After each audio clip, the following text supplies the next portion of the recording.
एक ऐसी दुनिया इमेजिन करो जहां सरकारें सीक्रेटली एलियन स्पेसक्राफ्ट को ट्रैक करती हैं। मूवीज में नहीं बल्कि रियल में।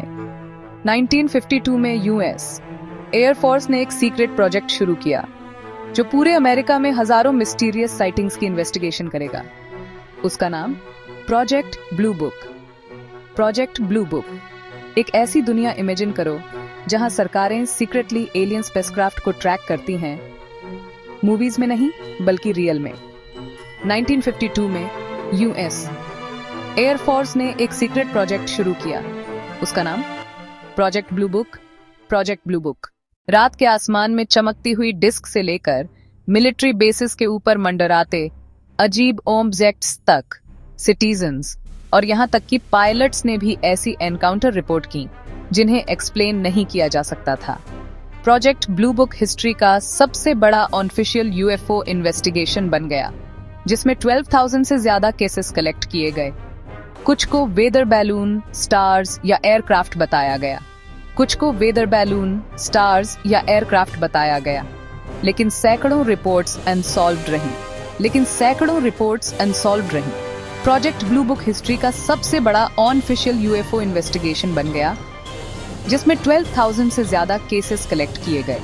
रात के आसमान में चमकती हुई डिस्क से लेकर मिलिट्री बेसिस के ऊपर मंडराते अजीब ऑब्जेक्ट्स तक सिटीजन्स और यहां तक कि पायलट्स ने भी ऐसी एनकाउंटर रिपोर्ट की जिन्हें एक्सप्लेन नहीं किया जा सकता था। कुछ को वेदर बैलून, स्टार्स या एयरक्राफ्ट बताया गया।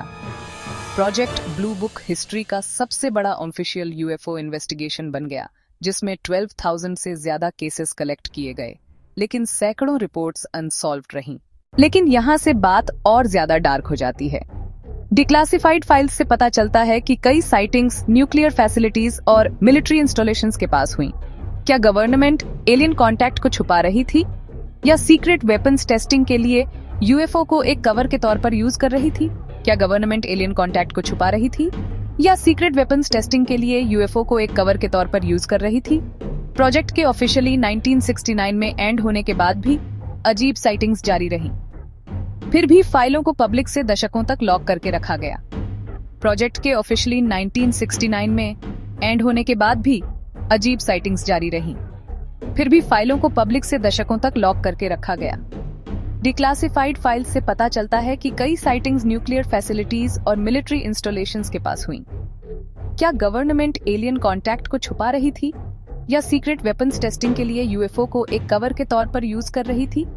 क्या गवर्नमेंट एलियन कॉन्टैक्ट को छुपा रही थी, या सीक्रेट वेपन्स टेस्टिंग के लिए यूएफओ को एक कवर के तौर पर यूज कर रही थी? प्रोजेक्ट के ऑफिशियली 1969 में एंड होने के बाद भी अजीब साइटिंग्स जारी रहीं। फिर भी फाइलों को पब्लिक से दशकों तक लॉक करके रखा गया। प्रोजेक्ट के ऑफिशियली 1969 में एंड होने के बाद भी अजीब साइटिंग्स जारी रहीं। फिर भी फाइलों को पब्लिक से दशकों तक लॉक करके रखा गया।